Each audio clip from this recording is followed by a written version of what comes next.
Hi friends, welcome back to my channel. Friends, ನಾನಿವತ್ತು ನಮ್ಮ ಗಿಡಗಳಲ್ಲಿ ತುಂಬ ಚೆನ್ನಾಗಿ ಹೂ ಬರಬೇಕು ಮತ್ತು ತರಕಾರಿ ಗಿಡಗಳಲ್ಲಿ ಚೆನ್ನಾಗಿ ಕಾಯಿ ಆಗಬೇಕು ಅಂದರೆ ಒಂದು ಫರ್ಟಿಲೈಸರ್ ಮತ್ತು ಪೆಸ್ಟಿಸೈಡ್ ಆಗಿರೋವಂಥ ಬೂದಿಯ ಬಗ್ಗೆ ನಾನಿವತ್ತು ಹೇಳ್ತೀನಿ. ಹೇಗೆ ಮಾಡೋದು ಅಂತಲೂ ತೋರಿಸ್ತೀನಿ. ನೋಡಿ ಫ್ರೆಂಡ್ಸ್, ಈ ಗಿಡಗಳಲ್ಲೆಲ್ಲ ಬರೀ ಹೂವೊಂದೇ ಆಗಿ ಉದುರು ಹೋಗಿಬಿಡತ್ತೆ ಅಲ್ವಾ. ತರಕಾರಿ ಗಿಡಗಳಲ್ಲಿ ಹೀಗಾಗಬಾರ್ದು. ಕಾಯಿ ಆಗಬೇಕು ಅಂದರೆ ನೋಡಿ ಎಷ್ಟು ಚೆನ್ನಾಗಿ ಕಾಯಿ ಬಿಟ್ಟಿದೆ. ಬದನೆಕಾಯಿ ಕಾಯಿ ಆಗಬೇಕು ಮತ್ತು ನಮ್ಮ ಹೂವಿನ ಗಿಡಗಳಲ್ಲಿ ಚೆನ್ನಾಗಿ ಹೂ ಬರಬೇಕು ಅಂದರೆ ನಾವು ಗಾರ್ಡನ್ನಲ್ಲಿ ಬೂದಿಯ ಬಳಕೆನ ಚೆನ್ನಾಗೇ ಮಾಡಬೇಕು. ಅದು ಎಷ್ಟು ಮಾಡಬೇಕು, ಹೇಗೆ ಮಾಡಬೇಕು, ಬೂದಿನ ಮಾಡೋದು ಹೇಗೆ ಅನ್ನೋದನ್ನು ನಾನಿವತ್ತು ಡೀಟೇಲ್ ಆಗಿ ನಿಮಗೆ ಹೇಳ್ತಾ ಇದ್ದೀನಿ. ನೀವು ನನ್ನ ಚಾನಲ್ಗೆ ಹೊಸಬರಾದರೆ ಸಬ್ಸ್ಕ್ರೈಬ್ ಮಾಡಿಕೊಂಡು ನೋಡಿ. ನೀವು ಸಬ್ಸ್ಕ್ರೈಬ್ ಮಾಡ್ಕೊಳ್ಳೋದ್ರಿಂದ ನಾನು ಹಾಕೋ ಎಲ್ಲ ವಿಡಿಯೋದ ನೋಟಿಫಿಕೇಷನ್ ನಿಮಗೆ ಬರುತ್ತೆ. ಮತ್ತು ನೀವು ಎಲ್ಲ ವಿಡಿಯೋಸನ್ನು ನೋಡ್ಬೋದು. ನಾನು ತರಕಾರಿ ಮತ್ತು ಕೆಲವು ಗಾರ್ಡನ್ ವಿಡಿಯೋಗಳನ್ನು ತುಂಬಾ ಹಾಕಿದ್ದೀನಿ. ನೀವು ಯಾರಾದರೂ ನೋಡಿಲ್ಲ ಅಂದರೆ ನೋಡಿ. ಈ ಮೆಣಸಿನ ಗಿಡಗಳನ್ನೆಲ್ಲ ಹೇಗೆ ಬೆಳೆಸೋದು ಅಂತಾನೂ ಹಾಕಿದ್ದೀನಿ. ನೋಡಿ ಎಷ್ಟು ಚೆನ್ನಾಗಿ ಮೆಣಸು ಬಿಟ್ಟಿದೆ. ನಾವು ಈ ಗಿಡಕ್ಕೆಲ್ಲ ಯಾವ ರೀತಿ ಬೂದಿನ ಬಳಕೆ ಮಾಡಬೇಕು ಅಂತ ಹೇಳ್ತೀನಿ. ಎಷ್ಟು ಮಾಡಬೇಕು, ಹೇಗೆ ಮಾಡಬೇಕು, ಬೂದಿಯಲ್ಲಿ ಏನೇನು ಇರುತ್ತೆ ಅನ್ನೋದನ್ನೆಲ್ಲ ನಾನು ಹೇಳ್ತೀನಿ. ಇಷ್ಟ ಆದರೆ ಒಂದು ಲೈಕ್ ಮಾಡಿಬಿಡಿ ಫ್ರೆಂಡ್ಸ್. ನಿಮ್ಮ ಲೈಕ್ ನನಗೆ ಪ್ರೋತ್ಸಾಹ ಕೊಡುತ್ತೆ.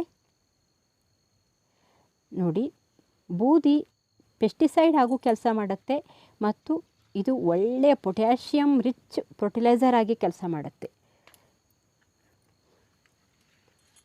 ಇದರಲ್ಲಿ phosphorus, potassium, calcium, iron, zinc, copper ಎಲ್ಲ ಅಂಶ ಇರೋದರಿಂದ ನಮ್ಮ ಗಿಡಗಳಿಗೆ ಬೇಕಾಗುವ ಎಲ್ಲ ಪೋಷಕಾಂಶಗಳನ್ನು ಈ ಬೂದಿಯಿಂದ ಸಿಗತ್ತೆ. ಎಲ್ಲ ಪೋಷಕಾಂಶಗಳು ನೋಡಿ. ಈ ರೀತಿ ಬಿಳಿ ಫಂಗಸ್ ಎಲ್ಲ, ಕರಿಹೇನು, ಸೇವಂತಿಗೆ ಗಿಡಗಳಲ್ಲಿ ಅದಕ್ಕೆಲ್ಲ ನಾವು ಈ ಬೂದಿನ ಉಪಯೋಗಿಸ್ಬೋದು. ಆದರೆ ತುಂಬ ಉಪಯೋಗಿಸೋ ಹಾಗಿಲ್ಲ. ಬನ್ನಿ ಯಾವ ರೀತಿ ಅದನ್ನು ನಾವು ಮಾಡೋದು ಅಂತಲೂ ನಾನು ತೋರಿಸ್ತೀನಿ ಇವತ್ತು. ನೋಡಿ, ಈ ಬೂದಿನ ತುಂಬ ಹಳೇದಾಗಿರೋ ಬೂದಿನ ಉಪಯೋಗಿಸ್ಬೇಕು. ನಾವು ಒಂದು ತಿಂಗಳನ್ನಾದರೂ ಹಳೇ ಬೂದಿನ ಉಪಯೋಗಿಸ್ಬೇಕು. ಇದರಲ್ಲಿ ತುಂಬ ಪೋಷಕಾಂಶ ಇರುತ್ತೆ ಅಂತ ತುಂಬ ಬಳಸೋ ಹಾಗಿಲ್ಲ.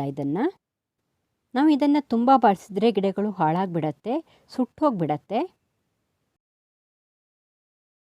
ಇದು ಮತ್ತೆ ಹಳೇದಾಗಿರೋ ಬೂದಿಯನ್ನೇ ಬಳಸಬೇಕು. ಯಾಕಂದರೆ ಇದರಲ್ಲಿ ಉಪ್ಪಿನಂಶ ಇರೋದ್ರಿಂದ ಗಿಡಗಳಿಗೆ ಹಾನಿ ಉಂಟು ಮಾಡುತ್ತೆ ಇದು.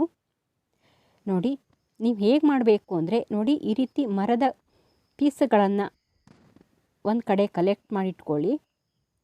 ಅದಕ್ಕೆ ನಾವು ಬೆಂಕಿನ ಹಾಕಿ ಅದನ್ನು ಬೂದಿಯಾಗಿ ಮಾಡ್ಬೋದು. ನೋಡಿ, ಹಳ್ಳಿಗಳಲ್ಲಿ ಇನ್ನೂ ಕೂಡ ನಾವು ಸ್ನಾನಕ್ಕೆ ನೀರನ್ನು ಕಾಯಿಸಬೇಕು ಅಂದರೆ ಇದೇ ರೀತಿ ಕಟ್ಟಿಗೆಗಳನ್ನೇ ಬಳಸ್ತೀವಿ. ನೋಡಿ, ಇದರಿಂದ ಅದು ಉರಿದು ಮುಗಿದ ಮೇಲೆ ಈ ರೀತಿ ಬೂದಿಯಾಗತ್ತೆ. ನಾವು ಅದನ್ನು ಕಲೆಕ್ಟ್ ಮಾಡಿ ಇಟ್ಕೋಬೋದು. ನಮಗೆ ಹಳ್ಳಿಗಳಲ್ಲಿ ತುಂಬ ಈಸಿಯಾಗಿ ಸಿಗತ್ತೆ ಇದು. ಇದನ್ನು ನಾವು ಪಾಟಿಗಾದರೆ ಇದರಲ್ಲಿ 1 ಸ್ಪೂನ್ ಹಾಕಿದರೆ ಸಾಕು. 10 ಇಂಚ್ ಪಾಟಿಗಾದರೆ ನಾವು ಇದನ್ನು ಮಣ್ಣಿನ ಮಿಶ್ರಣ ಮಾಡಬೇಕಾದ್ರೂ ಹಾಕ್ಬೋದು. ಫಂಗಿಸೈಡ್ ಆಗಿ ಕೆಲಸ ಮಾಡೋದ್ರಿಂದ ತುಂಬ ಒಳ್ಳೆ ಫರ್ಟಿಲೈಸರ್ ಮತ್ತು ಫಂಗಿಸೈಡ್ ಇದು. ಹಾಗಾಗಿ ನಾವು ಮಣ್ಣಿನ ಮಿಶ್ರಣ ಮಾಡಬೇಕಾದ್ರೆ ಹಾಕಿದರೆ ಇದು ಯಾವುದೇ ರೀತಿ ಫಂಗಸ್ ಆಗಲ್ಲ. ಮತ್ತು ನಾವು ಇದನ್ನು ತಿಂಗಳಿಗೆ ಒಂದು ಸಾರಿ ಅಥವಾ 6 ತಿಂಗಳಿಗೆ ಒಂದು ಸಾರಿ ನಮ್ಮ ಪಾಟ್ಗಳಲ್ಲಿ ನಾವು ಇದನ್ನು ಸ್ವಲ್ಪ ಹಾಕ್ಬೋದು.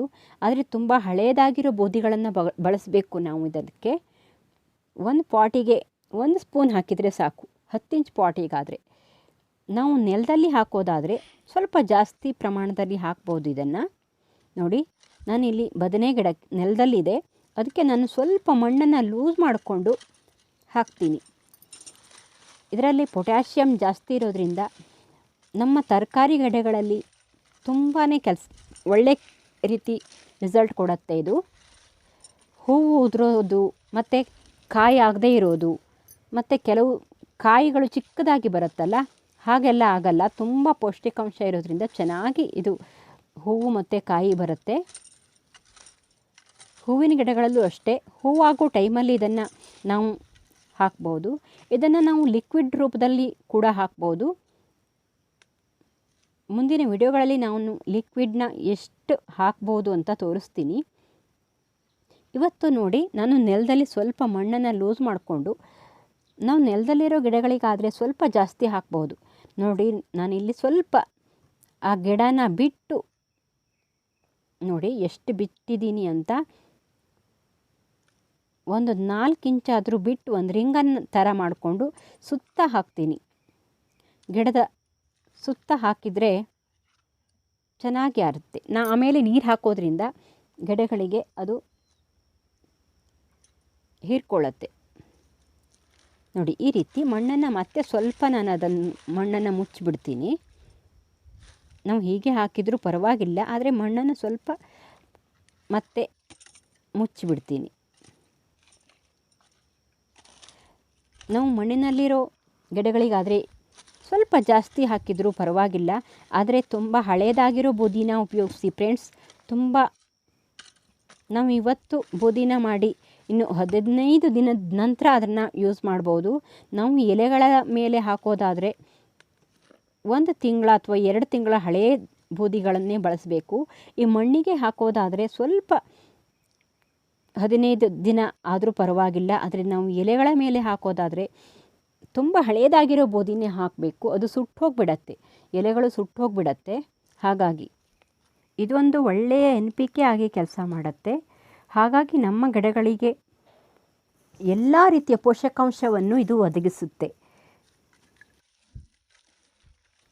ನಮ್ಮ ಹಳೆ ಕಾಲದಲ್ಲಿ ಅವರೆಲ್ಲ ತುಂಬ ಯೂಸ್ ಮಾಡ್ಕೊಳ್ತಿದ್ರು ಈ ಬೂದಿನ.